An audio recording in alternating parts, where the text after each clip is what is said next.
आपकी स्कूलिंग जो है वो आपने अच्छी से की होगी। अच्छा। फंडामेंटल्स आपका मजबूत होना चाहिए। सीजीएल का मेन है फंडामेंटल्स।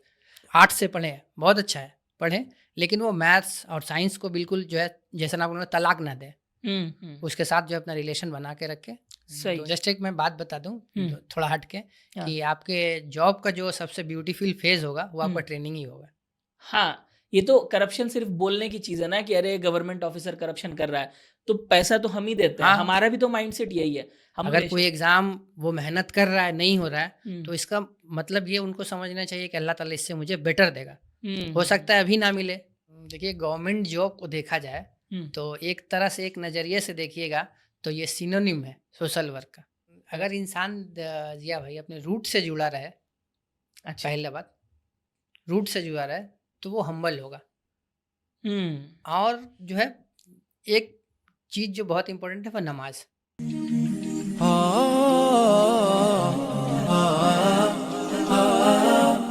अस्सलामुअलैकुम वरहमतुल्लाहि वबरकातुहू।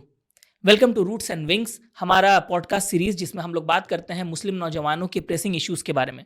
दोस्तों, आपने सुना होगा कि कुछ चीज़ें ऐसी होती हैं जो मिल जाए तो सोना है और ना मिले तो मट्टी है। इसी तरह की एक चीज़ है गवर्नमेंट जॉब। हमारे कौम के लाखों नौजवान अपनी ज़िंदगी लगा रहे हैं, बहुत कड़ी मेहनत कर रहे हैं गवर्नमेंट जॉब्स पाने के लिए। अपनी ज़िंदगी का बहुत इंपॉर्टेंट साल वो बर्बाद कर रहे हैं और इसके बदले उन्हें कुछ भी हासिल नहीं हो रहा है। तो इस तरह करके ये एक दो धारी तलवार है। इसमें कोई भी डाउट नहीं है कि गवर्नमेंट जॉब पाना और आमतौर पर जॉब पाना ये हमारे कौम के एक बहुत ही इंपॉर्टेंट मुद्दे में से एक है। इसी इंपॉर्टेंट टॉपिक पर बात करने के लिए आज हमारे बीच हैं मोहम्मद सफदर भाई, जो कि दो बार एसएससी सीजीएल का एग्जाम इन्होंने क्रैक किया है। इसके अलावा और भी बहुत सारे गवर्नमेंट जॉब के एग्जाम्स को उन्होंने क्रैक किया है। तो एक अच्छे खासे एक्सपीरियंस के साथ में भाई हमारे साथ आज मौजूद हैं और हमारी ये खुशकिस्मती है कि हमें उनसे जानने का मौका मिलेगा कि गवर्नमेंट जॉब्स क्रैक करना और उसके पीछे के कुछ इमोशनल, फिनेंशियल एस्पेक्ट, वो बहुत सारी चीज़ें हम लोग आज उनसे समझेंगे। मोहम्मद सफदर साहब ने पहली बार जब एसएससी सीजीएल का एग्जाम निकाला तो उसके बाद वो central custom and excise inspector बने और उसके बाद अगेन दूसरी बार उन्होंने सीजीएल का एग्जाम दिया और उसके बाद वो अभी असिस्टेंट सेक्शन ऑफिसर हैं। तो आइए जानते हैं उनकी मेहनत और उनकी कामयाबी का राज। सफदर भाई, अस्सलाम वालेकुम वरहमतुल्लाहि वबरकातुहू। वालेकुम अस्सलाम जिया भाई, शुक्रिया आपको मुझे शो में बुलाने के लिए। चलिए, आपका शुक्रिया कि आप आए, अपना वक्त, कीमती वक्त हमें दिया, बहुत बड़ी बात है। और उम्मीद है कि हमारे इस कन्वर्सेशन से बहुत सारे हमारे नौजवान हैं जिनको फ़ायदा पहुंचेगा इंशाल्लाह। तो सफदर भाई, पहले तो ये बताइए कि आपका बैकग्राउंड बीटेक का है, आपने बीटेक किया। उसके बाद ज़्यादातर जो स्टूडेंट्स हैं वो या तो एमबीए करते हैं, कैट की प्रिपरेशन करते हैं, या फिर कोई जॉब ले लेते हैं। लेकिन आपने ये रास्ता चुना कि मुझे एसएससी सीजीएल और दूसरे जो सेंट्रल गवर्नमेंट के एग्जाम्स हैं वो क्रैक करना है। ये अल्टरनेट रूट आपने क्यों चुना? क्या चल रहा था आपके दिमाग में? देखिए जिया भाई, पहली बात तो ये है कि बीटेक जो है, जो मैंने किया, वो जस्ट एक फ्लो में, उस वक्त जब मैंने बीटेक किया है, मेरा 2007 से 2011 में।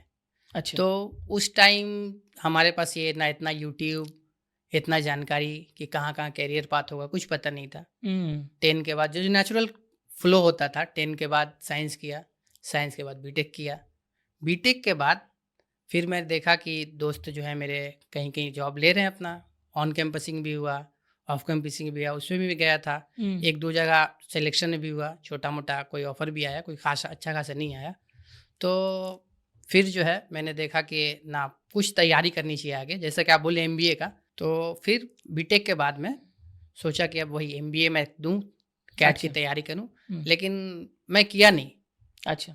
फिर दोस्त जो मेरे सारे थे, मैं ही एक था जो बीटेक किया था मेरे इलाके में उस टाइम, और मेरे दोस्त जो थे सारे वो किसी ने बीएससी किया था, किसी ने बीए किया था, तो वो सब सारे लग गए कॉम्पिटिटिव स्टडीज़ तो में। आपके इलाके में कोई बीटेक नहीं था उस वक्त में? नहीं, उस वक्त मेरे इलाके में बीटेक नहीं था। कोई बहुत बड़ा इलाका से नहीं रहता हूँ, जैसे जिया भाई आप जानते हैं, बड़ी बड़ा कोई बड़ा इलाका नहीं है, छोटा इलाका है। या कांकीनारी कोई बड़ा बेल्ट नहीं है। तो मेरे इलाके में और मेरे फ्रेंड सर्कल में कोई बीटेक नहीं था। बीटेक नहीं था। हाँ, उस टाइम तो सारे जो मेरे दोस्त थे सब गवर्नमेंट जॉब की तैयारी करने लगे। तो मैं भी बोला कि चलो व्हाई नॉट। कोई ऐसा बचपन से या कोई कोई एकदम होगा कि मैं जैसे कॉलेज गया अब मैं सोच रहा हूँ कि अब मैं कॉलेज करूँगा, ऐसा कोई नहीं था। तो बाद में मैं सोचा कि चलो मैं भी तैयारी करता हूँ।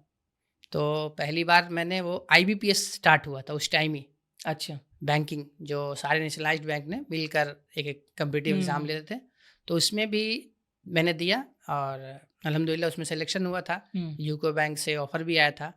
तब तक मैं सीजीएल ऑलरेडी 12 दे चुका था और रिज़ल्ट जो है मेरा वेटिंग में था कि अब रिज़ल्ट आएगा। अच्छा। हाँ, तो इसलिए मैंने वो यूको बैंक जॉइन नहीं किया। फिर यहाँ पे आया, मेरा सिलेक्शन हुआ सेंट्रल एक्साइज इंस्पेक्टर, जैसे आपने बताया, और वो पोस्टिंग मिली मुझे तमिलनाडु में। अच्छा। तो और वहाँ पे पर्टिकुलरली मेरी पोस्टिंग हुई त्रिची में। तिरुचिरापल्ली। हाँ, तिरुचिरापल्ली, जहाँ एनआईटी भी है। NIT है, हाँ, एनआईटी है, तो वहाँ पे मेरी पोस्टिंग हुई। तो मैं गया, वहाँ था। फिर लेकिन मैं वहाँ एडजस्ट नहीं कर पाता था। अच्छा। हमारा जैसा था, हम लोग नॉर्थ इंडियन, वहाँ का नहीं, वहाँ तो सारे लोग बहुत अच्छे हैं, सब कुछ अच्छा है। मैं खुद को एडजस्ट नहीं कर पाया वहाँ के माहौल में। अच्छा। तो मुझे लगा नहीं, अब यहाँ मैं ज़्यादा दिन रह नहीं पाऊँगा। इस वजह से मैंने फिर से एग्ज़ाम दिया, CGL 13। अच्छा। CGL 13 दिया। CGL 13 दिया, तो CGL 13 तब तो फर्स्ट ये एग्ज़ाम ज्वाइनिंग करने से पहले ही यहाँ पे CGL 13 हो चुका था, टायर 1 हो गया। लेकिन वहाँ जब मैं पहुँचा तो किसी वजह से CGL 13 जो है कैंसिल हो गया। उस टाइम जो है CGL 13 पहले जो आपकी पोस्टिंग हुई वो 12 से हुई, CGL 12 से। हाँ। फिर 13 में मैंने फिर दिया एग्ज़ाम।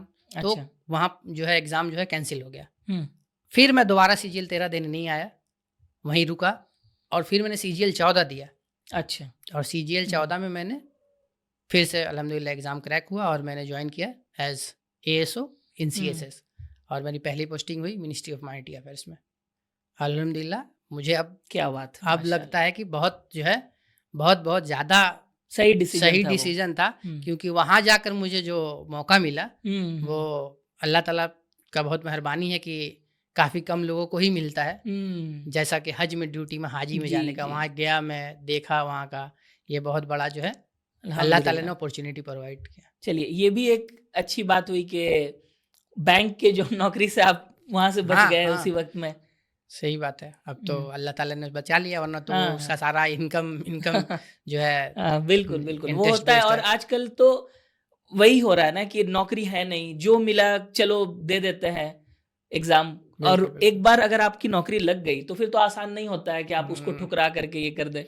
ना छोड़ना वाकई सही बात है। सब ने बोला कि क्यों छोड़े तो, लेकिन था अल्लाह ताला ने चलिए रास्ता दिखा दिया। बिल्कुल अल्हम्दुलिल्लाह। और ये भी काबिल तारीफ बात है कि आपका फर्स्ट या सेकंड अटेम्प्ट था CGL का? फर्स्ट अटेम्प्ट था। तो माशाल्लाह, ये तो भाई आपसे हम लोग जरूर जानना चाहेंगे कि अभी ऐसा है कि कम से कम 4-5 अटेम्प्ट तो लोग मान कर ही चलते हैं कि 5 अटेम्प्ट लगेंगे, 5 साल 6 साल का टाइम दो तब CGL निकलेगा। आप शुरू से भी प्रिपरेशन नहीं कर रहे थे। मैं जानता हूं ऐसे बच्चों को जो क्लास 10 से मिजाज बना हुआ है कि मुझे गवर्नमेंट जॉब्स ही देने हैं और उसी हिसाब से वो लोग पढ़ाई भी कर रहे हैं। वो जानबूझ करके ग्रेजुएशन में कोई अच्छा कॉलेज ज्वाइन नहीं करते हैं, क्योंकि इससे मुझे बस एक क्राइटेरिया फुलफिल करना है कि ग्रेजुएशन बस हो जाए। साइंस के स्टूडेंट्स जो है वो BA कर लेते हैं प्लेन, ताकि उनको पढ़ाई का लफड़ा ना हो, वो तैयारी करें। उसके बाद भी 5-6 अटेम्प्ट्स लग जा रहे हैं, तब भी लोगों का नहीं हो रहा है। तो ये बताइए कि क्या रहा, कैसे रहा ये सब जो आपने किया? सबसे पहले तो शुक्र है अल्लाह ताला का, अल्हम्दुलिल्लाह। बेशक बेसिक है जिया भाई कि अगर आपकी स्कूलिंग जो है वो आपने अच्छी से की होगी, फंडामेंटल्स आपका मजबूत होना चाहिए। CGL का मेन है फंडामेंटल्स। आप देखिए कहीं भी अभी भी जो भी लोग कोचिंग करते हैं CGL का, तो उसमें भी बोला जाता है कि आप NCERT पढ़ो 6 to 10 और आपका जनरल नॉलेज है, जनरल अवेयरनेस के लिए न्यूज़पेपर पढ़ो। तो मेरे घर में एक अच्छी बात थी कि बहुत पहले ही से, बहुत मैं जब छोटा था तब से ही न्यूज़पेपर आती थी, द स्टेट्समैन। मेरा करंट अफेयर्स में हमेशा अपडेटेड रहता था। प्लस मेरी स्कूलिंग जो हुई है अल्हम्दुलिल्लाह सेंट अगस्टिन स्टे स्कूल से सामनगर में है। यहाँ पे उस वक्त वही एक स्कूल था, कॉन्वेंट स्कूल। तो बेसिक जो है मेरी बहुत अच्छी थी 1 to 10, जो मैथमेटिक्स हुआ या फिर आपका साइंस के जो भी टॉपिक्स हैं। और CGL में देखिए, हालांकि क्राइटेरिया ग्रेजुएशन है, पर ग्रेजुएशन से कुछ भी आता नहीं, सिलेबस में ग्रेजुएशन का कोई भी पार्ट नहीं है। आपका पार्ट है सिर्फ 1 to 10 ही। 11-12 में भी जो मैथमेटिक्स में हम कैलकुलस वगैरह पढ़ते हैं वो भी नहीं आता है, वो भी नहीं आता है। 1 to 10 ही आता है। मतलब कोई आर्ट्स का स्टूडेंट भी कर लेगा, बिल्कुल कर 10 तक का मैथ्स तो वो पढ़ना ही है। हाँ, वही 10 तक करना है। और अगर अब जैसे हमारे यहाँ क्या होता है, लड़के जैसे ही 11 में आर्ट्स पढ़ने जाते हैं, वो मैथ्स से और साइंस से बिल्कुल दूर हो जाते हैं। ले लेते हैं। एकदम खत्म हो जाते हैं। अब वो एक ही मरतबा 5 साल छोड़ने के बाद 12 किए, 3 साल ग्रेजुएशन, अब तो शायद 4 साल हो गया हो ग्रेजुएशन नया वाला NEP के हिसाब से। तो 5 साल ये पूरा छोड़ देते हैं मैथ से। अब ग्रेजुएशन करने के बाद वो फिर से जाते हैं वो पढ़ने, एकदम आउट ऑफ प्रैक्टिस हो गए रहते हैं। तो जो है वो उनके लिए बहुत मुश्किल होती है। तो अगर कोई लड़का पढ़ रहे हैं, अगर वो आर्ट्स से पढ़े हैं, बहुत अच्छा है, पढ़ें, लेकिन वो मैथ्स और साइंस को बिल्कुल जो है, जैसा ना उन्होंने तलाक ना दे, उसके साथ जो अपना रिलेशन बना के रखे, तो इंशाल्लाह ताला। अच्छा, ये बताइए कि आप एक जॉब में थे, जॉब में अच्छा खासा आपका वक्त जा रहा है और ट्रेनिंग वगैरह भी शुरू में हुई होगी मेरे ख्याल से। हाँ, 2 साल आपने काम किया था। 2 महीने। तो ड्यूरिंग दैट ट्रेनिंग आप या उसके बाद जो जॉब का स्ट्रेस है, आपका काम तो है, 8 घंटे की ड्यूटी है, उसमें प्रिपेयर करना पहले अटेम्प्ट से ज़्यादा मुश्किल नहीं था? तैयारी करना और ये करना, उसको कैसे मैनेज करते थे आप दोनों चीज़ें एक साथ? जस्ट एक मैं बात बता दूं थोड़ा हट के, कि आपके जॉब का जो सबसे ब्यूटीफुल फेज होगा वो आपका ट्रेनिंग ही होगा, जिसका भी होगा। तो हमारे यहाँ, हमारे में 2 महीने की ट्रेनिंग हुई थी। बहुत मतलब बहुत आपका चिल, बहुत अच्छा लगेगा वो फेज। अब जो जैसा मैंने बताया कि क्योंकि मेरा CGL 12 ऑलरेडी क्रैक हो चुका था, तो मेरे लिए कोई ज़्यादा मुश्किल नहीं हुआ। मैंने बस यही है कि मैंने छोड़ा नहीं, भले ही मैं रोज़ या 1-2 दिन छोड़ कर 1-2 पेपर ही सिर्फ अटेम्प्ट कर लेता था, मॉक टेस्ट पेपर, लेकिन मैंने पूरा एकदम छोड़ा नहीं। तो इसलिए मेरे लिए काफ़ी जो है आसान हुआ। हाँ, पहली प्रिपरेशन का वो फ्लो आपका मेंटेन रहा, इनर्शिया मेंटेन था। अच्छा, और आपने एक बात बताई कि आपको सूट नहीं कर रहा था साउथ इंडिया का वहाँ का लाइफस्टाइल, या क्या दिक्कत आई थी वहाँ पर? क्या खाने को लेकर सिर्फ, या फिर? नहीं, खाने को लेकर नहीं, लैंग्वेज भी हालांकि करना चाहिए, मुझे एडजस्ट करना है वो वहाँ का। तो लैंग्वेज तो नॉर्थ इंडिया में भी ज़रूरी नहीं है, आपको अगर गुजरात चले जाएं या फिर और कहीं महाराष्ट्र चले जाएं, हाँ, तो अगर आप मेन सिटी में नहीं है, जैसे महाराष्ट्र में अगर आप मुंबई के अलावा, मुंबई पुणे के अलावा कहीं हैं, तो मराठी ही वहाँ पर प्रिडोमिनेंट है, तो ये तो लैंग्वेज इशू हर जगह आएगा आपको। हाँ बिल्कुल आएगा, लेकिन मेरा जो जॉब था वो एज ए इंस्पेक्टर जो था सेंट्रल, वो बेसिकली फील्ड जॉब होता है। हाँ। तो वहाँ पे आप जो है लोगों से, रीजनल लोगों से आपको बात करना होता है, फील्ड जॉब है, जाहिर सी बात, जैसे बैंकिंग है। अच्छा, तो अगर आप नहीं जानेंगे तो आप उनसे डील नहीं कर पाएंगे प्रॉपरली। ये है इम्पोर्टेंट बात। और खाने पीने को लेके दिक्कत नहीं, खाने पीने कोई दिक्कत नहीं। तो वहाँ पे सुना है मैंने कि खट्टा वो लोग हर चीज में डालते हैं, तो लोग यूज टू नहीं हो पाते हैं उस चीज को लेकर। नहीं वैसा नहीं। आप हम लोग वहाँ असल में क्या है कि रहते थे गवर्नमेंट क्वार्टर में। अच्छा। अब वहाँ क्वार्टर्स में जो है, जाहिर सी बात है, सारे बाहर के लोग होंगे, वहाँ के तो बहुत कम ही लोग रहते हैं, सबका घर पास ही में रहता है। तो वहाँ पे हम लोग का एक वो सर्कल बन गया था, और हम लोग मिलकर खाना जो हम लोग मिलके ही बनाते थे। मतलब ऑन ड्यूटी लैंग्वेज की प्रॉब्लम थी, ऐसे सोशलाइज करने में लैंग्वेज की प्रॉब्लम नहीं थी। लोग वहाँ बिल्कुल बहुत हिंदी सब जानते हैं, ऐसा नहीं है। अच्छा, आपकी जो पहली जॉब थी एज एन एक्साइज इंस्पेक्टर, ये बहुत बदनाम जॉब है। लोग ये सुनकर ही कहते हैं कि अरे इसमें तो हराम का पैसा बहुत है, और ब्राइबरी, ये सब पैसा वैसा लेना बहुत आम चीज़ है वहाँ पर। तो आप कैसे डील करते थे इस चीज़ से? देखिए, मतलब ये पब्लिक में एक जो है इमेज, हाँ, एक इमेज बना हुआ है कि जो है जॉब है तो उसमें करप्शन होगा। अब देखिए, अच्छे बुरे लोग तो हर जगह होते हैं, चाहे वो गवर्नमेंट जॉब हो या प्राइवेट जॉब हो। कोई अपना घर में देख ले, कोई अपने कम्युनिटी में देख ले, हर जगह अच्छे बुरे लोग होते हैं। तो ऐसा नहीं है कि पूरा जो है करप्शन ही है हर जगह, वहाँ भी जो है लोग जो है बहुत ऑनेस्ट पाए जाते हैं। और मेरा जहाँ तक बात है, तो मैं बहुत वक्त तक नहीं था डायरेक्टली फील्ड पे। मेरा जो, क्योंकि मैं प्रोफाइल मेरा बीटेक का था, तो मुझे जो पोस्टिंग मिली थी वहाँ कंप्यूटर सेल में मिली थी, वो रिपोर्ट्स वगैरह बनाने के लिए। और मैं कुछ वक्त के लिए, समझिए तकरीबन 6 महीने के लिए मुझे फील्ड पे जाने का मौका मिला एज ए ऑडिट पे। अच्छा। तो वहाँ मैंने कुछ ऐसा कुछ खास नहीं देखा, जैसे आप बोल रहे हैं करप्शन मेरे नज़दीक तो नहीं आया। नहीं, हमारा जो परसेप्शन बनता है इन चीज़ों का, अब देखिए मैं तो कभी एक्साइज इंस्पेक्टर रहा नहीं हूँ, तो मैं कैसे जानूंगा। हमारा, मुझे लगता है कि ज़्यादातर मूवीज से आता है। हाँ। जो परसेप्शन है कि पुलिस वाले हैं तो वो करप्ट होंगे, और बहुत सब जो हरामखोरी चल रही है हर जगह पर, तो ये तो मूवी देख के ही आ रहा है परसेप्शन। लेकिन इट मेक सेंस कि हर जगह अच्छे बुरे लोग हो सकते हैं। हाँ। आप देखिए, वक्त जैसे जैसे बढ़ते जा रहा है, जैसे डिजिटाइजेशन होते जा रहा है, वैसे ये जो लूप्स होल भी थे, जो कुछ करप्ट लोग यूज करते थे, वो अब खत्म होते जा रहा है। मिसाल के तौर पर जैसे ये इनकम टैक्स में पहले असेसमेंट जो है कितना टैक्स भर रहे हैं, वो खुद ऑफिसर करते थे। तो जो होंगे अगर उस तरह के करप्ट, वो उसका मिसयूज कर सकते थे। अब जो है ऑटोमेटेड हो गया है। हाँ, अब जो असेसमेंट होता है वो कंप्यूटर करता है, उसमें अब कोई जगह ही नहीं है, कोई लूपहोल ही नहीं है। तो सही, मतलब वो आहिस्ता, कम हाँ होते जा रहा है। हाँ, बिल्कुल जो बिल्कुल। जो जगह है करप्शन करने की वो धीरे-धीरे कम हो रही है ड्यू टू डिजिटाइजेशन। हाँ और वही आप अच्छे से अब ट्रैक रख सकते हैं एक-एक चीज़ का। हाँ, और फाइन। आरटीआई जैसा कि एक्ट है। हाँ, लेकिन सब कोई करते नहीं है ना हाँ, सब कोई आरटीआई। करते नहीं है। और जनरल क्या होता है कि कॉमन लोगों को भी है, हुँ, वो एक वो सो जैसा आपने बताया परसेप्शन बन चुका है, हुँ। तो वो इसी माइंडसेट से ऑफिस में भी मेरे ख्याल से जाते होंगे कि चलो मैं 500,000 दूंगा, अपना काम करा के चला जाऊंगा। हाँ, ये तो करप्शन सिर्फ़ बोलने की चीज़ है ना कि अरे गवर्नमेंट ऑफ़िसर करप्शन कर रहा है, तो पैसा तो हम ही देते हैं। हाँ हाँ, हमारा भी तो माइंडसेट यही है। हम लोग बहुत छोटे लेवल पर भी ट्रेन की टिकट नहीं कटाते हैं, या फिर हम लोग ट्रैफ़िक रूल्स को फ़ॉलो नहीं करते हैं। सोचते हैं कि ठीक है, कोई ट्रैफ़िक पुलिस है तो उसको पैसा दे दिया। तो करप्शन तो हम भी उसमें हाथ बटा रहे हैं बिल्कुल बिल्कुल। बिल्कुल और ये दोनों तरफ से तो हराम है ना करप्शन, बिल्कुल, रिश्वत देना और देना और लेना। लेना। तो आपको मिले ऐसे ऑनेस्ट लोग भी वहाँ पर दिखे, बिल्कुल नॉन बिल्कुल, मुस्लिम्स, मुस्लिम सभी? मुस्लिम सब सब हाँ। इससे रिलेशन, इससे रिलीजन से कोई मतलब नहीं, हुँ। ऑनेस्ट सब सारे में है। नहीं, जैसे अगर बिल्कुल हमारे नहीं हो जी। तो पूरा सिस्टम जो है कोलैप्स हो जाएगा। अगर सारे लोग, आप हुँ, सोचिए सारे लोग अगर बेईमान हैं तो सिस्टम कोलैप्स हो जाएगा। सही, ये भी बात बहुत सही है।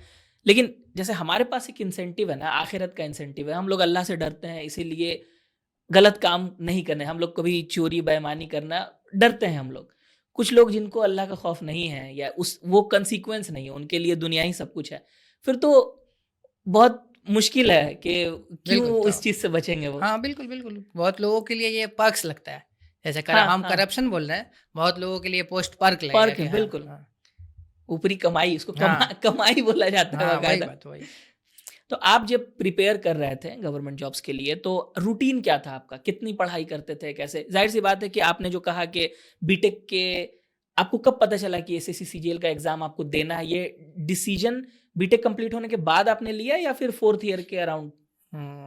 देखिए ऑनेस्टली तो जब तक मैं बीटेक कर रहा था, हुँ, तब तक सीजीएल के बारे में मुझे पता ही नहीं था। पता ही नहीं था। पता ही हुँ, नहीं था। उस टाइम जो है वो ऐसा था नहीं अभी तरह, हुँ। सोशल मीडिया या हाँ, यूट्यूब बिल्कुल। वगैरह उतना था नहीं। हुँ, तो बीटेक करने के बाद ही पता चला कि अब जो है ये सीजीएल भी होता है, हुँ। जिसके थ्रू हम एग्ज़ाम दे सकते हैं। फाइन, तो आप बीटेक आपने कंप्लीट कर लिया, फिर नेक्स्ट ईयर आपने सीजीएल क्रैक भी कर लिया, हुँ, तो 1 साल का ड्यूरेशन था।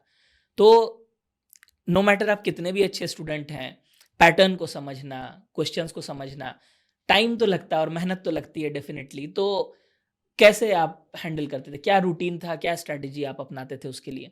हाँ, देखिए जब मैंने बीटेक कर लिया, जब मुझे पता चला कि सीजीएल है, तो सिलेबस देखा कि ये भाई इसमें मैथ्स हुँ, है, जीके है, हुँ। करंट अफेयर्स है। तो करंट अफेयर तो मैं न्यूज़पेपर पढ़ता ही था, अच्छा, उसको मैंने छोड़ा नहीं। सही।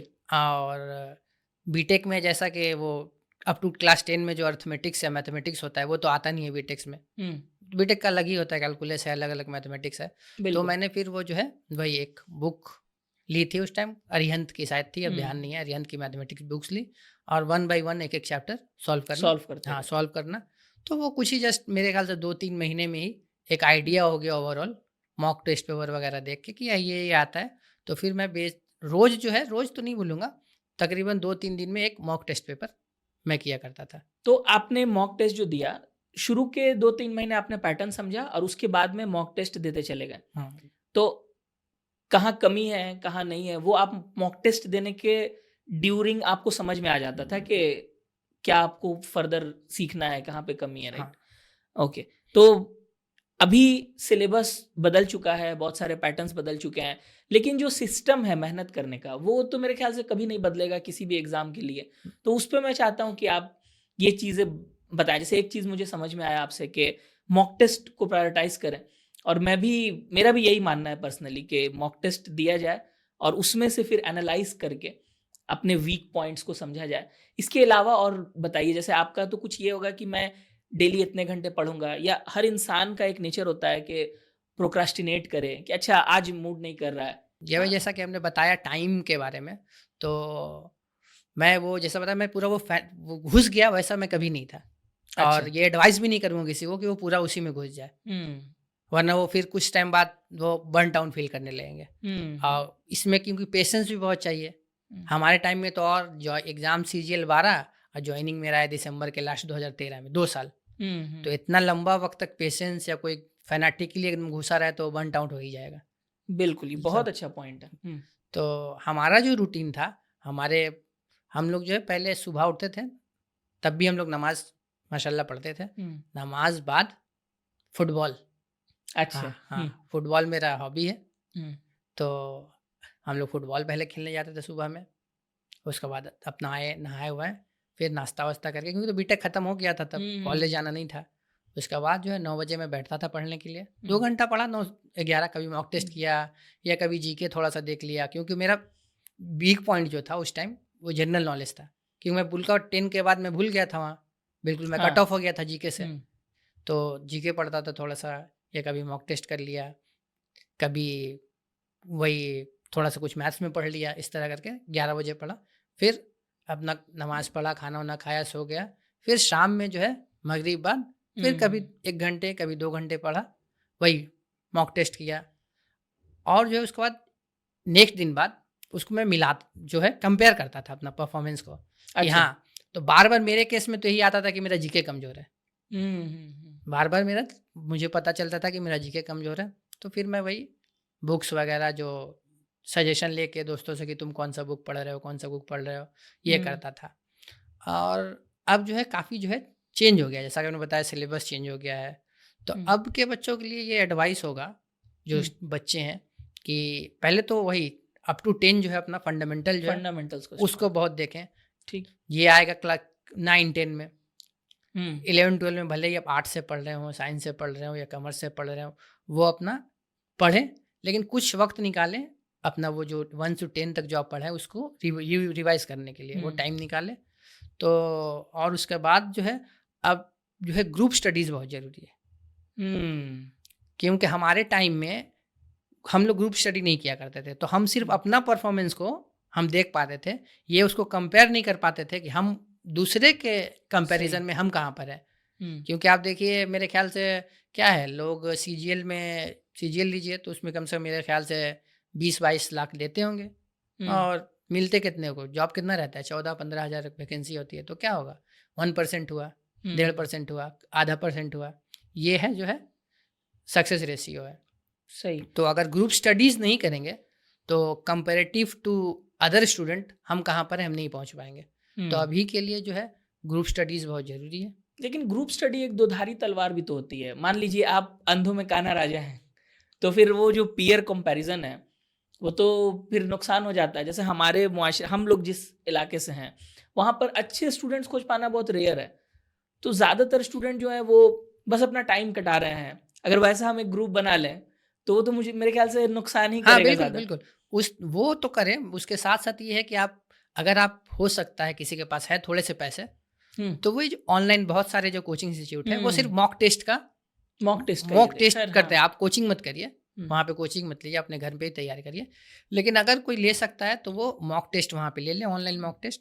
तो वहाँ जो आपको मिलेगा, वहाँ हर फील्ड से लड़के रहते हैं, हर ऑल ओवर द कंट्री से। हाँ, एक बड़ा सैंपल रहता है, हाँ, जिसमें आप खुद को कंपेयर कर पाएंगे कि हम कहाँ पर हैं। सही। तो आप सजेस्ट करते हैं कि खुद से घर पे आज के डेट में प्रिपेयर किया जाए कंपेयर टू कि कहीं कोचिंग की जाए? देखिए, अब तो मुझे लगता है कि अगर किसी के पास है, वो अगर पैसे हैं, घर वाले उनको सपोर्ट कर पा रहे हैं, तो वो उनको करना चाहिए। क्योंकि मैंने दिल्ली में देखा है, जब मैं जॉब अभी सीएस में कर रहा हूँ, तो वहाँ लड़के रह के, राजेंद्र नगर हुआ या और भी जो लड़के हैं, वहाँ बोर्डिंग स्कूल की तरह उस चीज़ को पढ़ते हैं। वहीं जेईई वाले कोटा जाते हैं उस तरह से। तो वहीं रह के पढ़ रहे हैं, तो जाहिर सी बात उसको कितना एडवांटेज मिल रहा है। बाकी अगर जो नहीं कर पाएंगे तो वही उनको मेकअप करना पड़ेगा यहाँ मेहनत करके घर पे। मैंने देखा है अक्सर, खैर गवर्नमेंट जॉब के अलावा भी, खास तौर पर ज़्यादातर मेरे पास जो केसेस आते हैं कि क्लास 12 के बाद में कोई बच्चा है जो जेईई की प्रिपरेशन करना चाहता है, तो आजकल एक नया ये चला है कि ऑनलाइन हम लोग पढ़ा देंगे। होता क्या है ना कि जब आप स्कूल जाते हैं तो भले ही स्कूल में कुछ पढ़ाई हो रही है नहीं हो रही है, वो जो रूटीन है आपका वो बना रहता है।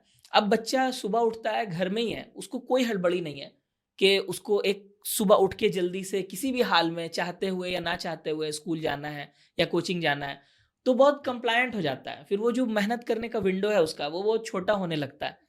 तो ये एक प्रॉब्लम नहीं है आपको? आपको क्या लगता है कि घर में बैठ के अकेले तैयारी करने हाँ, से ये बिल्कुल, बिल्कुल। आप घर में रहने से जो है ये इनडिसिप्लिन हो जाते हैं जनरली, लोग हो हुँ, जाएँगे।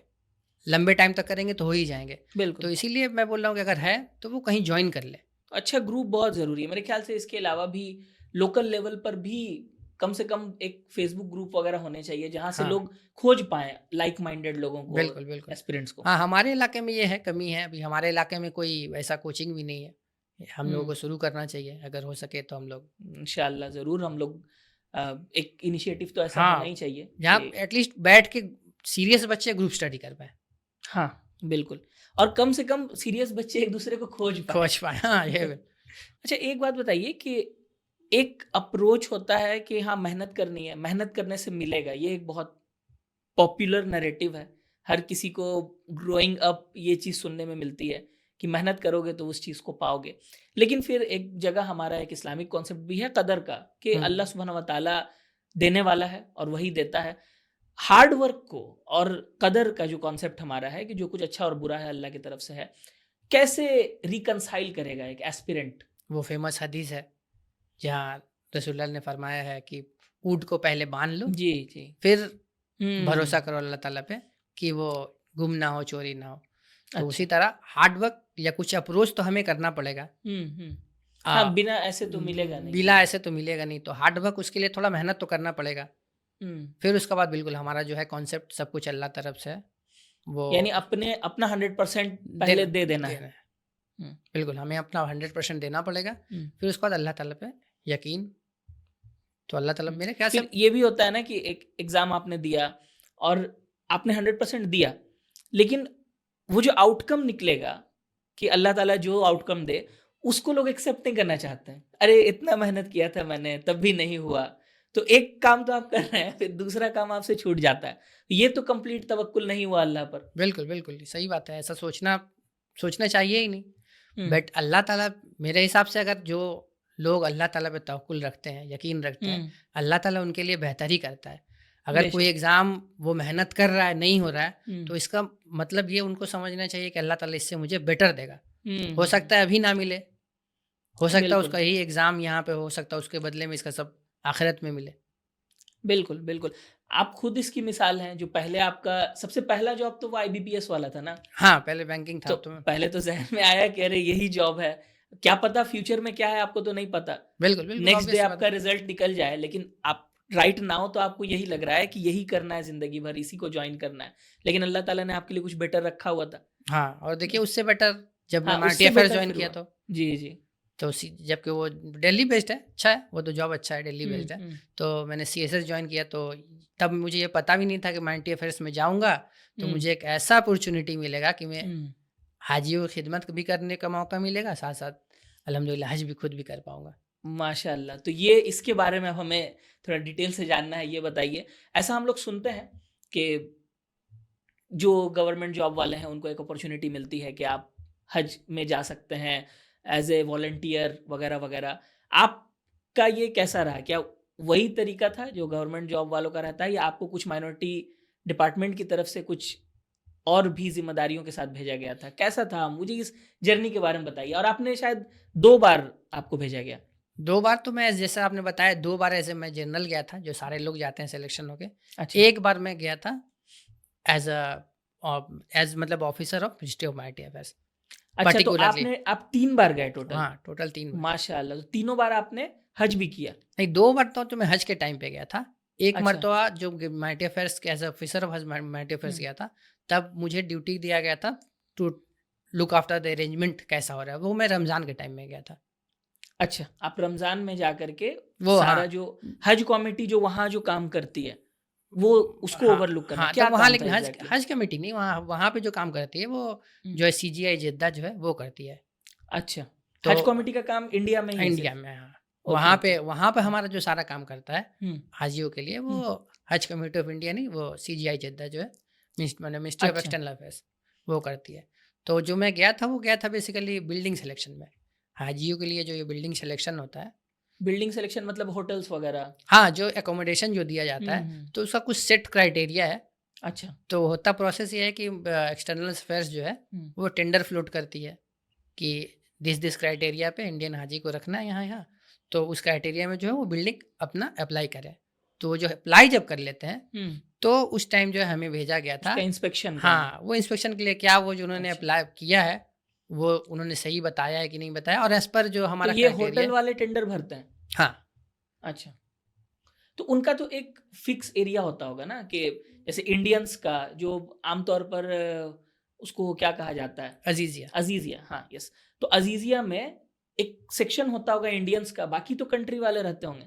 हाँ बेसिकली, लेकिन हमारा जो इतना बड़ा इतना बड़ा हमारा बड़े पोर्शन में से हाँ, हम लोग का है। वन ऑफ द सबसे बड़े पोर्शन मेरे ख्याल से थर्ड है। सबसे ज़्यादा इंडोनेशिया से जाते हैं, फिर पाकिस्तान, फिर हमारे इंडिया से जाते हैं नंबर ऑफ हाजीज से। अच्छा। तो इंडियन हाजी जो गवर्नमेंट कोटा का से जाते हैं लगभग वो 1,40,000 होते हैं। तो अब 1,40,000 अगर एक एरिया में रहेंगे तो सोचिए लगेगा मिनी इंडिया है। तो आपको दूसरे दिखेंगे ही नहीं उस इलाके में। तो बेसिकली अजीजिया में मोस्ट ऑफ द पोर्शन आपको इंडियन हाजी ही मिलेंगे सारे बिल्डिंग्स में। अच्छा, ओके, समझे। तो वहां पर आपको एक एक होटल में जाकर के देखना पड़ता था इंस्पेक्शन हाँ, के? मतलब एक होटल में, जैसे एक होटल किसी का कैपेसिटी 200 से है, किसी का 300 है, किसी 400 है, 500। तो आपको लगभग हर एक कमरे में जाना है, जो मेजरमेंट है कि इस हिसाब से इस कमरे में इतने बेड आएंगे। अच्छा। इतने बेड पर 15 हाजी हैं उसके लिए एक टॉयलेट है, जो भी था उस टाइम पे उसको देखना है। कुछ कमियां बिल्डिंग में हो तो वो बताना है, ताकि वो एमईए वाले जो है वो उसको टेक अप करें बिल्डिंग ओनर से, उसको और जो सही हो जाए तब वो उनको, तो अगर कुछ कमी होगी तो उनको बोला जाएगा, वो बिल्डिंग वाले होटल वाले उसको ठीक कर देंगे। अच्छा। तब फिर जाके वो टोटल जो साइनिंग वाइनिंग जो होगा, एग्रीमेंट बनेगा, तो वो एमईए वाले करते हैं। अच्छा, तो कितना ड्यूरेशन लगा आपको ये पूरा काम? पहले तो एक पूरा रमज़ान महीना था 30 दिनों का। फिर क्योंकि ईद के टाइम पे वहाँ सारे लोग जो है छुट्टी हो जाती थी हफ्ते भर की, तो हफ्ता भर फिर ब्रेक हुआ था, फिर उसके बाद 2 हफ्ता, मतलब 1.5 महीने तकरीबन 1.5 महीना। अच्छा, तो वहाँ पर उम्रा भी कर पाए उस वक्त? हाँ अल्हम्दुलिल्लाह उम्रा भी कर पाए। सुभान अल्लाह, सुभान अल्लाह। क्या मतलब कितना रब का शुक्र अदा किया जाए कि ऑन ड्यूटी, यहाँ लोग ड्यूटी से छुट्टी नहीं ले पाते हैं हज के लिए, उम्र के लिए, और आपको ऑन ड्यूटी इतनी बड़ी खिदमत करने का मौका मिला। अल्हम्दुलिल्लाह, सही बात है। सुभान अल्लाह, सुभान अल्लाह। इसीलिए वो जो ने बताया ना आपने कि अल्लाह ताला आपके लिए जो है क्या बेटर है वो डिसाइड करके रखे हुए हैं, उस पर यकीन रखिए तो आप खुद ब खुद। और उसके अलावा जो 2 बार आप गए हज पे, उसके बारे में कुछ बताइए। तो पहली बार मैं गया था हज 2018 के मौके में। अच्छा। और दूसरी बार हज 2022। तो दोनों टाइम में जो ये ड्यूरेशन होता है, लगभग हज का कोर पीरियड जो होता है उससे 1 महीना पहले और उसके 1 महीने बाद तक का पीरियड होता है, लगभग मतलब 2.5 से 3 महीने का। अच्छा, ऐसे तो 40-45 दिन का होता है नॉर्मल विजिटर्स का, हाजियों के लिए। तो आपका 3-3.5 महीने? हाँ, क्योंकि देखिए जो पहले हाजी जो जाते हैं यहाँ से, वो लगभग हज के कोर पीरियड से 1 महीना पहले जाते हैं। अच्छा। और वो 40 मतलब हज के 10 दिन बाद वो फिर आ जाएंगे।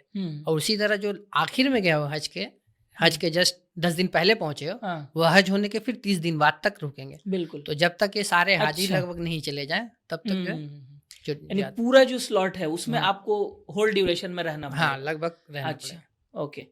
तो वहां पर क्या काम रहता है, मतलब वॉलंटियरिंग का काम, कि सब कुछ सही चल रहा है या नहीं? हाँ, वहाँ पे 2 तरह का है। एक तो जो डायरेक्टली हाजियों की हेल्प करते हैं, जैसे फ्राइडे के दिन जो है लोगों को आमतौर पे जो है रास्ता नहीं पता होता है, हमें भी नहीं पता होगा जाएंगे तो। हमारे यहाँ से ज़्यादातर लोग बुजुर्ग जाते हैं, तो उनको रास्ते जगह जगह पर जो है 2-3 ऑफिसर खड़े रहते हैं। एक कोड दिया जाता है जिसमें लिखा हुआ रहता है इंडिया, तो ताकि समझ आए हाजी के हैंड, उनसे पूछ ले रास्ता, इधर जाना है, इधर जाना है। तो एक तो फील्ड वाले हो गए, और एक एडमिनिस्ट्रेटिव पर्पस के लिए होते हैं कि जो रोज हाजी आ रहे हैं, तो हाँ आज हाजी इतने हाजी आए, उनको ये यहाँ ठहराना है, उनका बैग वहाँ पहुँचवाना है, तो एक ये देखते थे। अच्छा, तो वही मेरा ये भी सवाल जहन में आया कि आपको तो खुद ट्रेनिंग लेने की जरूरत पड़ी होगी, कहाँ जाना है, क्या हाँ बिल्कुल रास्ता वगैरह। हाँ बिल्कुल, इसीलिए हमें जो हाजियों आने से, हाजी जब आए उससे 2 हफ्ता पहले ही हमें वहाँ बुला लिया जाता है।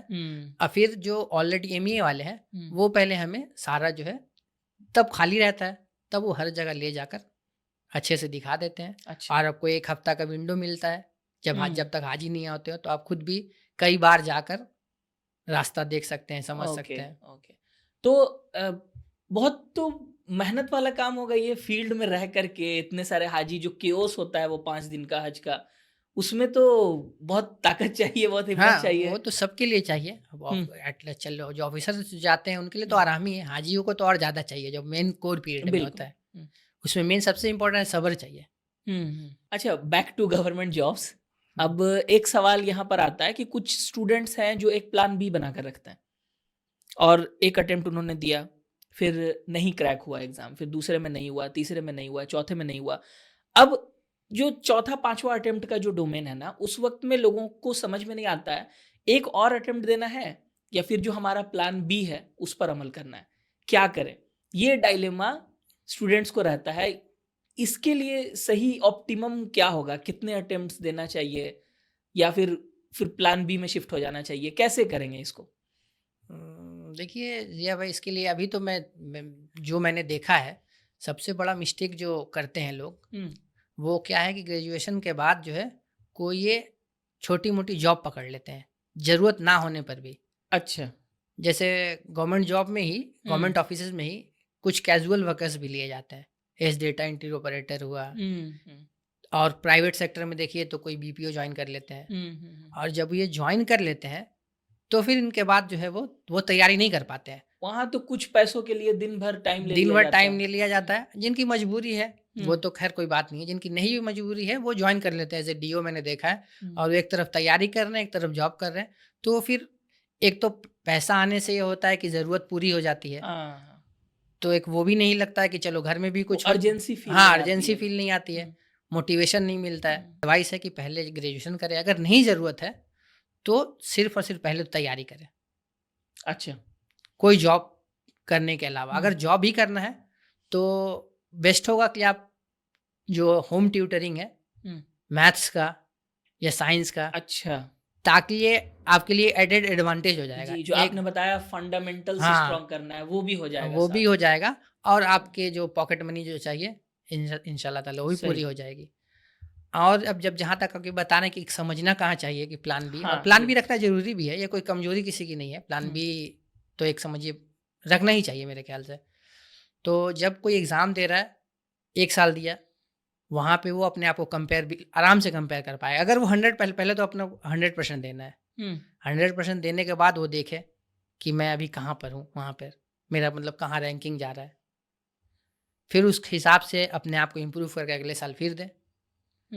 फिर देखे कि मैं अब कहाँ हूँ, क्या इम्प्रूवमेंट हुआ मेरा, या मैं वहीं पर हूँ, या उल्टा और मेरे उसमें कमी आ गई रैंक। हर साल के रिजल्ट को ट्रैक करते हैं। हाँ, तो मेरे ख्याल से पहले तो 3 अटेम्प्ट सीरियसली देना चाहिए। अगर कोई मजबूरी ना हो तो घर में कोई income source of livelihood 3 attempt देने ही चाहिए, 3 अटेम्प्ट कम से कम देने चाहिए। तीसरे के बाद जो है फिर वो अटेम्प्ट ना छोड़े इधर, वो प्लान बी जो है उसके तरफ भी चलना चाहिए।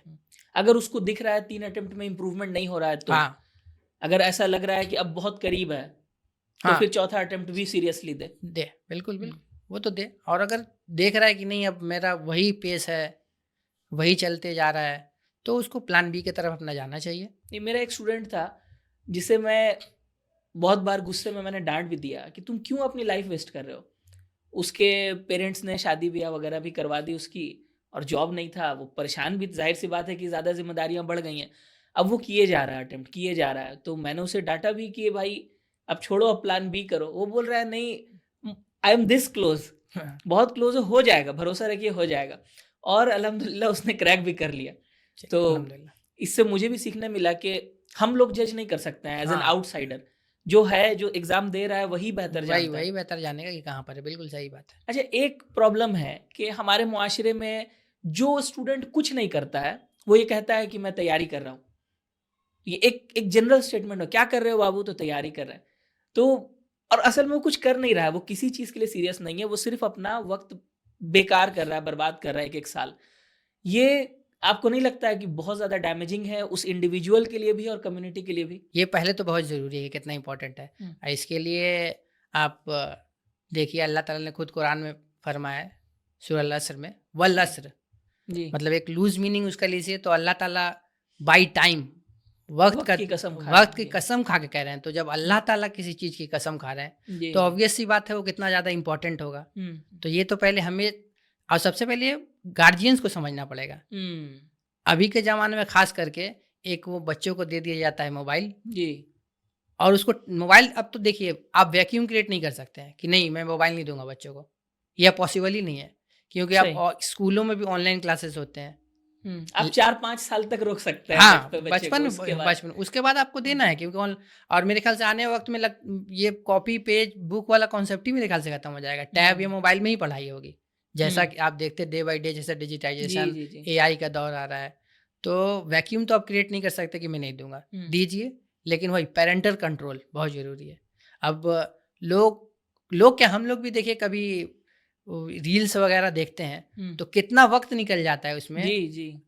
वो अनप्रोडक्ट हिप्नोसिस है एक तरह हाँ। का, आपको समझ ही नहीं आता है कितना वक़्त निकला। अनप्रोडक्टिव हुँ, निकलते गया, आप जो है एडिक्टिव हो जाता है, चला रहा है तो बिल्कुल। चला रहा है तो चला रहा है, सुबह रात 2 बज जा रहा है, हुँ। चलाया जा रहा है, और इसी तरह जो है अच्छा, एक फीलिंग भी आती है ना कि गलत हो रहा है, मैं गलत कर रहा हूँ, हाँ, लेकिन खुद को आप रोक नहीं पाते रोक हैं, नहीं आप बस पाते, स्क्रॉल करते जा रहे हैं। स्क्रॉल करते जा रहे हैं, बिल्कुल सही बात है हुँ।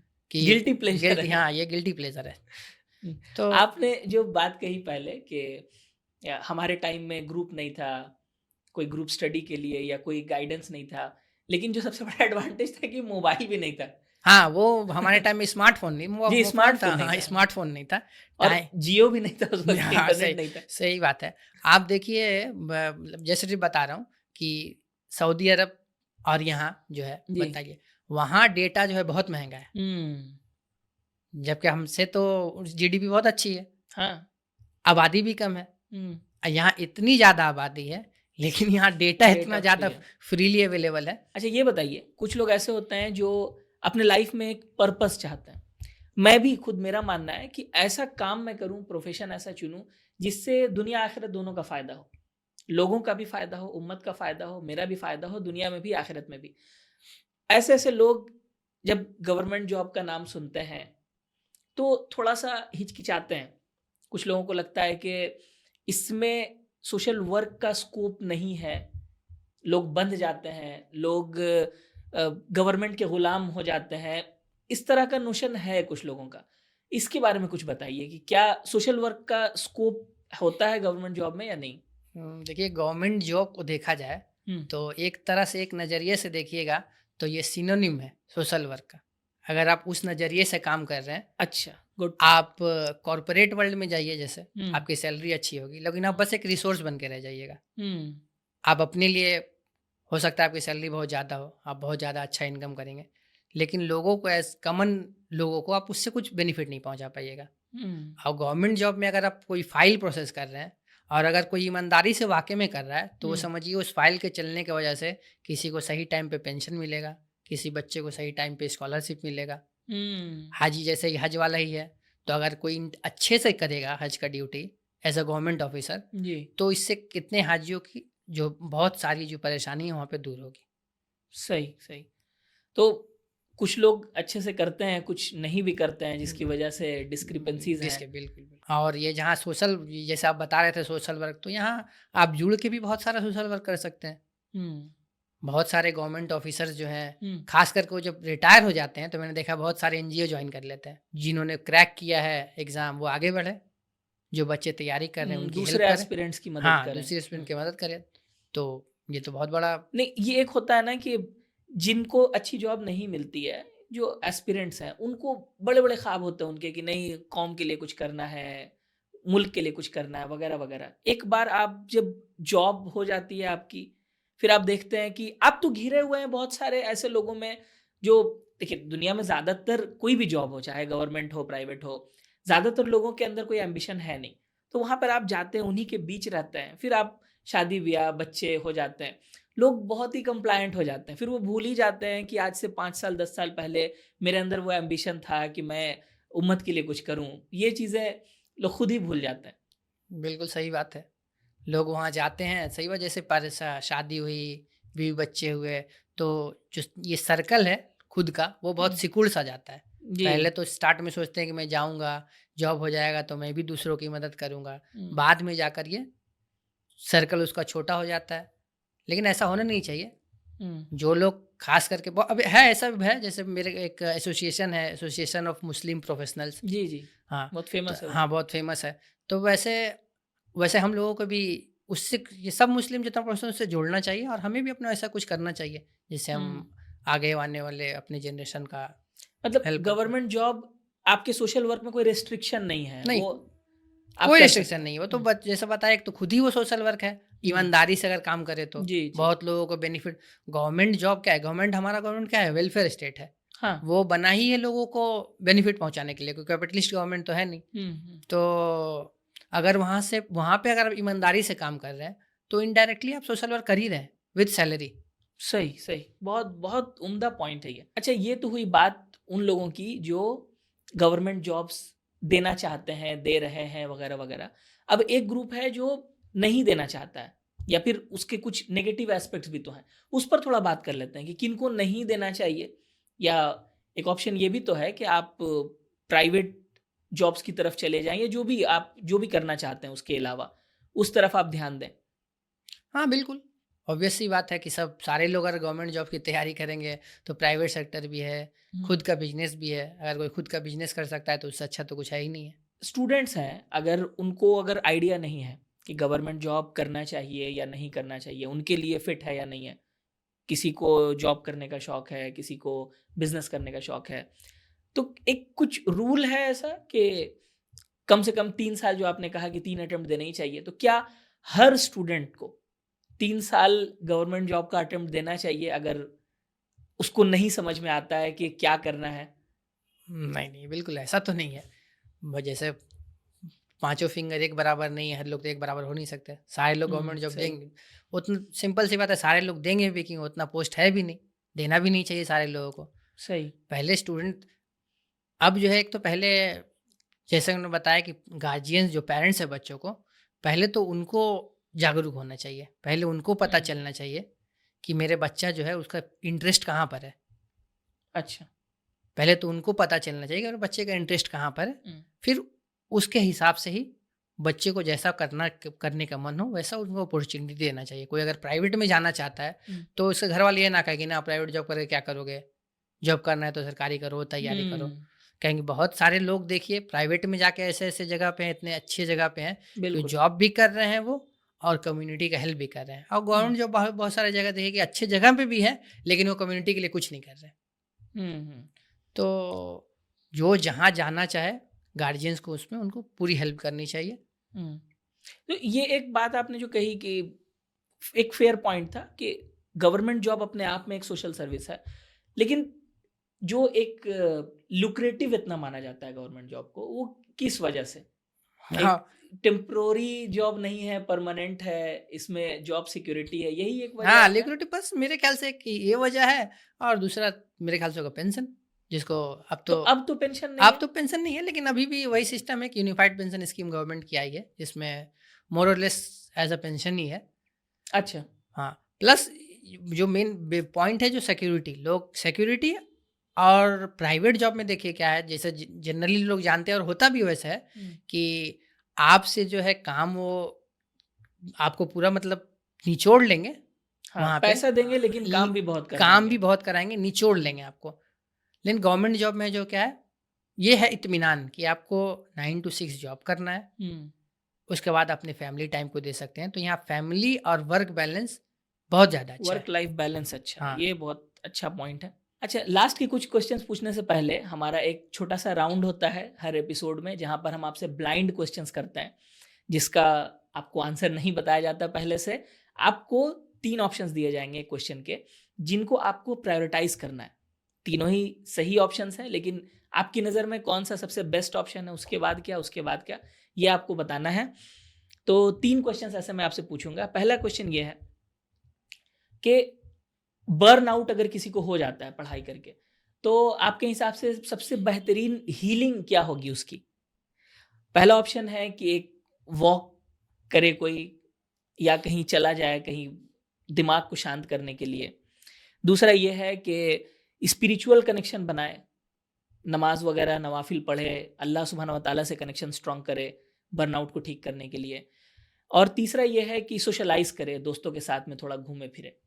तो क्या सबसे बढ़िया ऑप्शन होगा बर्नआउट को ठीक करने का आपकी नज़र में? देखिए, सबसे बढ़िया बर्नआउट को ठीक करने का तो मेरे नज़र के हिसाब से पहला प्रायोरिटी दीजिएगा तो सोशलाइज करें। करना। हाँ, अपने आप को खुद निचोड़, मतलब उसमें जो है निचोड़ ना लेके हम बस पढ़ रहे हैं तो पढ़ रहे हैं, दोस्त हैं बाहर जा रहे हैं या बुला रहे हैं तो ना नहीं जाना है, नहीं जाना है, सोशलाइज होना चाहिए।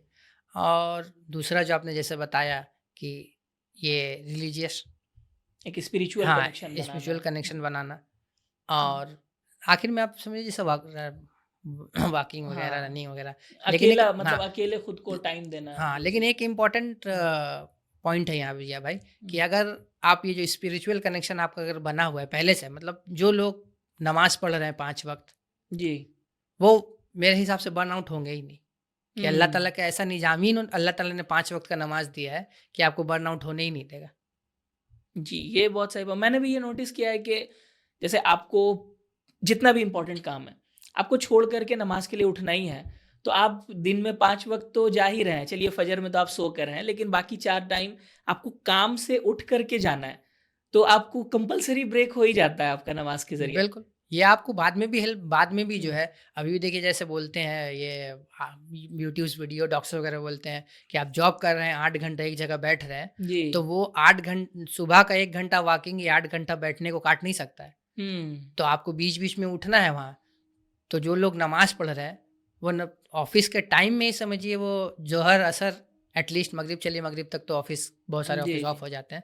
तो ज़ोहर, असर के लिए 2 वक़्त तो ऐसे ही उठ जाएगा वो। तो उसका बिल्कुल, ही सीट बिल्कुल। से उठना हो जाएगा। तो हेल्थ बेनिफिट तो ऐसे डायरेक्टली दिख रहा है नमाज़ से। बिल्कुल, बिल्कुल, बहुत ज़बरदस्त पॉइंट है ये। अच्छा, और दूसरा सवाल आपसे ये है कि अगर कोई बंदा है, मेहनत कर रहा है, अब वो थोड़ा-सा रिफ्रेशमेंट चाहता है, एक हलाल डोपामाइन चाहता है, तो क्या सबसे अच्छा ऑप्शन होगा उसके लिए? एक तो ये कि फैमिली के साथ टाइम स्पेंड करे, फैमिली के साथ बैठे, गपशप करे। दूसरा ये कि कोई एक नई हॉबी कुछ सीखे, कुछ भी नया अपार्ट फ्रॉम जो भी उसका कोर्स है, उसको छोड़ कर के कोडिंग हुआ, नई लैंग्वेज सीखना वगैरह जो भी सीखना चाहे। और तीसरी चीज़ कि अच्छा खाना खाए, क्योंकि खाना अपना पसंदीदा, कहीं आपको कुछ स्ट्रीट फूड पसंद है या फिर आपने कुछ पका के खा लिया, उससे भी बहुत लोगों का स्ट्रेस दूर होता है। तो आपकी नज़र में क्या तीनों में से सबसे अच्छा ऑप्शन होगा? फैमिली टाइम तो मेरे हिसाब से वो कंपल्सरी है। वो तो अच्छा। रहना ही चाहिए, वैसे भी रहना चाहिए। बिना हुँ, फैमिली टाइम के तो कुछ होगा ही नहीं, आपको तो रहना ही चाहिए। एटलीस्ट हम लोग एक नियम बना लें कि एटलीस्ट एक टाइम जो है फैमिली सब मिलकर खाना खाएँ घर पे। अच्छा। तो ये बहुत अच्छा होगा। और वैसे पॉइंट देखिएगा तो दोस्तों के साथ खाना बाहर जाना जो है, हुँ, ये बहुत बड़ा ऐसा डोपामाइन काम करेगा। ये रोज़ ही का रूटीन बना लेना, एक टाइम आप दोस्तों के साथ चाय पीने निकले, थोड़ी दूर पे, वॉकिंग हुँ। भी हो जाएगी, चाय एटलीस्ट हम लोग जो करते हैं, अभी भी करते हैं, छुट्टियों के दिन जो है कि दोस्तों के साथ जाकर कहीं पर बैठकर चाय पीते अच्छा। हैं। अमूमन ऐसा होता है दोस्तों के साथ निकले तो फिर 3-4 घंटे चले गए। ये भी तो हाँ, बिल्कुल, तो इसीलिए तो आपको दोस्त ही वैसे ही बनाने हैं कि हुँ, सबको अपने-अपने जाके पढ़ना। अगर दोस्त आपका कंपेनियंस जो है अगर वो सही नहीं मिलेगा, हुँ, तो देखिएगा कि आपका जो रास्ता है आप खुद ही भटक जाइएगा। जाइएगा 1 हुँ। घंटा के लिए, आइएगा 4 घंटे बाद। तो फ्रेंड सर्कल भी जो है उसी आपको तरह का हो। उसी हाँ, तरह का। रिस्पॉन्सिबल फ्रेंड हाँ, सर्कल सिर्फ हो आपका। हाँ। और तीसरा सवाल जो कि शायद इसका जवाब हो चुका है। तीसरा सवाल ये था कि एक एस्पिरेंट का मेंटल हेल्थ सही रखने में इन तीनों में से कौन-सी चीज़ है जो सबसे ज़्यादा मदद करती है? फैमिली है, मस्जिद है और फ्रेंड्स हैं। वही पहले तो आएगा मस्जिद, हुँ, फैमिली, देन फ्रेंड। चलिए इस पे ये हो चुका है, इसका आंसर आपने पहले ही दे दिया है। हाँ। चलिए ये हमारा जो ब्लाइंड क्विज़ सेक्शन था, वो ख़त्म हुआ। इसके अलावा एक बात पर्सनली जो मैंने आपको जो क्वेश्चंस भेजे उसमें नहीं था, जो मुझे बड़ा फ़ैसिनेटिंग लगता है आपके बारे में, और मैं चाहता हूँ कि इसके मुझे आप गाइड करें इस चीज़ पर। आपको मैं जानता हूँ लगभग 10-12 साल हो गए, हाँ, आपसे मेरे ताल्लुकात हुँ। हो गए। उस वक़्त में आप शायद 3rd ईयर में थे, 2nd ईयर, 3rd ईयर के स्टूडेंट थे। मेरे ख़्याल से 3rd या 4th ईयर में होंगे बीटेक के। हाँ, 4th ईयर में था। आपके पास कोई जॉब नहीं थी, आप जस्ट एक स्टूडेंट थे। तब से लेकर के आज तक जब आपने बड़े-बड़े एग्ज़ाम्स क्रैक कर लिए हैं, आप ऑफ़िसर बन गए। मैं इस बात का गवाह हूँ कि आपका जो नेचर है, आपकी जो खाकसारी है, उसमें मुझे कोई फ़र्क, आज भी मैं आपसे बात करता हूँ तो मुझे वही लगता है कि 10-12 साल पहले आप जिस तरह से करते थे बातचीत, ये मुझे लगता है बहुत मुश्किल काम है कि आप घिरे हुए हैं ऐसे लोगों से। आपको, आप सेल्फ अवेयर है ना कि आपकी पोजीशन क्या है, आप किस अथॉरिटी पर हैं, गवर्नमेंट भी आपको जिम्मेदारियां दे रही हैं, और आप जॉब में 8 घंटे जब आप काम करते हैं तो जिस तरह का काम आप करते हैं, जैसे आप एडमिनिस्ट्रेटिव काम में हैं तो आपका काम है दूसरों से काम करवाना, तो कहीं ना कहीं वो सर इंसान का नेचर, सोच भी, बात भी उस तरह की हो जाती है। आपके अंदर आप जो हम्बलनेस है वो कैसे, how do you keep it? अगर इंसान जिया भाई अपने रूट से जुड़ा रहे, अच्छा। पहला बात रूट से जुड़ा रहे तो वो हम्बल होगा। हम्म। और जो है एक चीज़ जो बहुत इम्पोर्टेंट है वो नमाज। अच्छा। नमाज इंसान अगर पढ़ेगा हम्म। और जैसा कि हम बोलते हैं कुछ भी हुआ तो हम कोई बोलता है अल्हम्दुलिल्लाह, सुबहान अल्लाह, माशाअल्लाह, मतलब जी। मैं कुछ नहीं कर रहा हूँ, मैं हम्म। तो बस किया सारा कुछ अल्लाह तरफ से है। तो इंसान अगर इस चीज़ को सोचेगा, आखिरत के बारे में सोचेगा, तो वो ऑब्वियस सी बात ही हम्बल ही रहेगा। सही, बहुत सही पॉइंट है। अल्लाह को याद कर रहा है, वो इस बात को याद कर रहा है कि क्रेडिट मेरा नहीं है किसी भी चीज़ में। अच्छा, ये बहुत वैलिड पॉइंट है। और आपको ऐसा नहीं लगता है कि जब किसी एस्पिरेंट को कोई कोचिंग अगर पढ़ा रही है, तो जहाँ तक कि एग्ज़ाम क्रैक कैसे करे ये बताया जा रहा है, तो उस वक़्त में ये भी बताना बहुत ज़रूरी है कि अपने आप को हम्बल कैसे रखें? वरना बहुत बार तो होता है कि लोग कौम की खिदमत के नाम पे फ्री कोचिंग्स चला रहे हैं, लेकिन जो लड़का वहाँ से पास आउट हो रहा है, वो बहुत एरोगेंट हो गया। तो फिर मेरा फ़ायदा क्या हुआ? मैं अपना टाइम अपने बीवी-बच्चों को ना दे करके, मैं कोचिंग में दे रहा हूँ ताकि बच्चे वहाँ से सीखें, और बच्चा वहाँ से जो निकलता है, वो बिल्कुल ही किरदार में सही नहीं है। तो ये भी तो बिल्कुल, एक बिल्कुल। ट्रेनिंग का पार्ट होना बिल्कुल, चाहिए। बिल्कुल, बिल्कुल पार्ट होना ही चाहिए, तो होना ही चाहिए। फिर आपको जहाँ भी कोचिंग वगैरह करा रहे हैं, अपार्ट फ्रॉम जो उनका सिलेबस है, हुँ, हुँ, ये भी बिल्कुल बताना ज़रूरी है। और जैसे मैं बताता हूँ एक जस्ट फॉर एग्ज़ाम्पल, हुँ, रूट से जुड़ा रहना ज़रूरी है, हुँ, जिससे आपको हम्बलनेस आएगा कि मैं जो था अभी भी मैं हुमैनिटी अफ़ेयर्स में ही रहता। हुँ, हुमैनिटी अफ़ेयर्स में रहता तो हो सकता है अल्लाह ताला चाहते तो मैं फिर जाता, हुँ, हुँ। जाने का मौका मिलता। हज पे, हाँ, हाँ। लेकिन मेरा एक वो था कि मेरे माँ-बाप जो हैं, वो अब बुज़ुर्ग हो चुके हैं, जी। बुज़ुर्ग हैं, तो उनके पास जाना, मेरे फैमिली के पास जाना, दोस्तों के पास जाना, ये अब ज़्यादा ज़रूरी रखता है। हुँ, हुँ, तो ये अब मैं तो फ़िलहाल एएसओ हूँ सीपीडब्ल्यूडी में, हुँ। ऑफ़िस कोलकाता में है।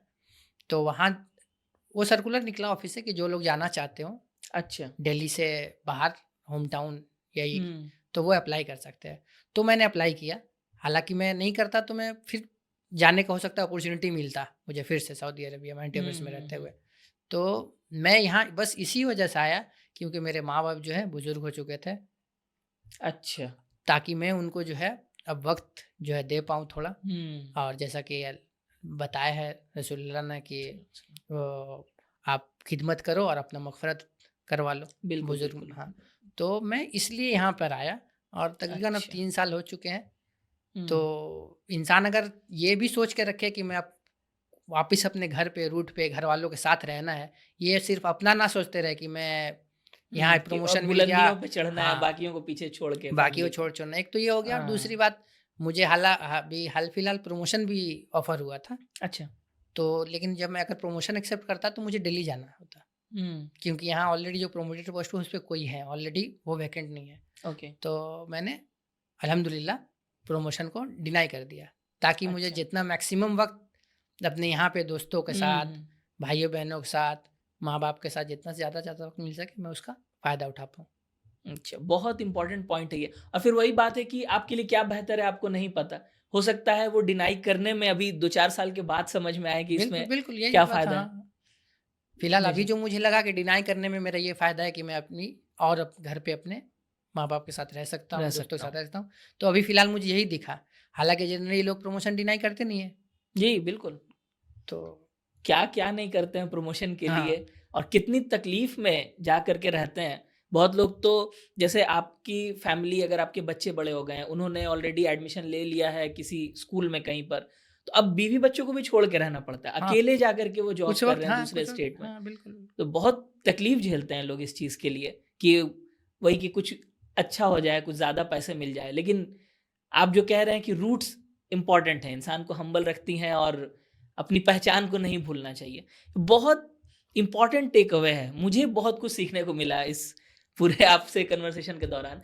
फाइनली मैं आपसे चाहूँगा कि आप कुछ बेसिक एडवाइस हमारे जो एस्पिरेंट्स हैं उनको दे दें कि क्या एक स्टूडेंट है जो शुरू कर रहा है या जर्नी अपनी शुरू कर चुका है लेकिन उसको पता नहीं है, उतनी क्लैरिटी नहीं है, आप क्या बोलना चाहेंगे? फर्स्ट स्टेप्स क्या होने चाहिए एक जिससे क्लैरिटी मिल पाए, एक हिम्मत मिल पाए लोगों को? जी भाई, जब हेमातुल गुरु में पढ़ता था तो उस वक्त एक टीचर ने कहा था, कॉमन बात है पर मैंने उन्हीं से सुना था कि पहले 20 साल मेहनत कर लो तो बाकी बात का जो है 40 साल जो है आराम से गुजरेगा आपका। अच्छा। और जो पहले जो है 20 साल खेल कूद वक्त का इम्पोर्टेंस ना दे, ऐसे ही गुजार दे, तो बाकी का 40 का जो है वो बहुत मुश्किल से गुजरेगा। तो पहले ये एडवाइस है कि आप जो है स्कूलिंग अच्छे से करो, एटलीस्ट 9 से सीरियस हो जाओ, 1 to 8 पढ़ो अपना, आपको बहुत ज़्यादा टाइम नहीं देना है, रूटीन भी ना बनाओ तो भी चलेगा, लेकिन 9, 10, 11, 12 ग्रेजुएशन, यहाँ से फिर 9 से आप वो ट्रैक पकड़ लो। कितने साल मेहनत करने हैं? 2 साल इधर 2 साल उधर, 3-4, मतलब ज़्यादा से ज़्यादा आपको 7-8 साल करने हैं। 7-8 साल आप मेहनत करिए तो आप देखिए वो 7-8 साल का मेहनत भी नहीं, आप एक रूटीन बना लीजिए। 3 घंटा रोज़ पढ़िए तो मेरे हिसाब से बहुत है। मेरे हिसाब से 3 घंटा अगर आप रोज़ पढ़ रहे हैं तो बहुत है। ये 7-8 डिसिप्लिन हो, ये 7-8 साल डिसिप्लिन होने के बाद उसके बाद आप सोचिए बकिया 40 साल जो है आपको क्या क्या क्या नहीं करने कर पाइएगा। घर पे टाइम दे पाइएगा, आराम से जॉब, चाहे भले ही प्राइवेट ही जॉब हो, जॉब आराम से मिल जाएगा, पैसे की फिक्र नहीं होगी अगर, तो आप पूरा फोकस जो है जो अपना फैमिली फ्रेंड ये सब पे रख पाइएगा। और जो है वो तो अल्लाह ताला ने कहा है नमाज पढ़ना बहुत ज़रूरी है। तो नमाज पढ़ना ही पढ़ना है, वो तो फ़र्ज़ है, वो पढ़ के तो इंसान मुसलमान होगा, तो वो करना ही करना है। और बाकी जो अल्लाह ताला ने जितना भी कुरान में बताया है, सदका या रमज़ान के रोज़े, जो भी फ़र्ज़ है, फ़राइज़ तो आपको करनी है, साथ में नफली चीज़ें भी आप करें। ये हम एक चीज़ मैंने नोटिस किया था बच्चों में, नोटिस किया अभी भी, कि वो ये सब जानते हैं, भीम जानेंगे, छोटा भीम, कृष्णा, अर्जुन, सब नाम जानते हैं, लेकिन अपने 5 सहाबा के नाम पूछ दीजिए तो कोई नहीं बता पाए। तो आप जस्ट जहाँ इतनी सारी चीज़ें पढ़ते हैं वहाँ 1-2 कुछ अल्लाह रसूलुल्लाह की सीरत की किताब ही पढ़ लीजिए, स्टोरीज ऑफ द सहाबा, यही कुछ थोड़ा थोड़ा पढ़ लीजिए, इनसे बहुत सारा आपको लेसन मिलेगा। चलिए, बहुत बहुत शुक्रिया सफदर भाई, इतना बेनिफिशियल रहा मेरे लिए पर्सनली ये सेशन, मैं आपको बता नहीं सकता हूँ, और उम्मीद है कि इतना ही ज़्यादा बेनिफिशियल हमारे बाकी व्यूअर्स के लिए भी होगा। तो ये थे मोहम्मद सफदर साहब, जिनसे हमने बात की और बहुत सारे वैल्यूएबल लेसन्स हमें मिले। और इसी के साथ में आज का हमारा रूट्स एंड विंग्स का सेशन खत्म होता है। अगर आप लोगों को ये वीडियो पसंद आया तो वीडियो को लाइक कीजिए, हमारे चैनल को सब्सक्राइब कीजिए और कॉमेंट में हमें ज़रूर से बताइए कि आप लोगों को हमारा ये एपिसोड कैसा लगा। मिलते हैं अगले एपिसोड में। अस्सलामु अलैकुम वरहमतुल्लाहि वबरकातुहू।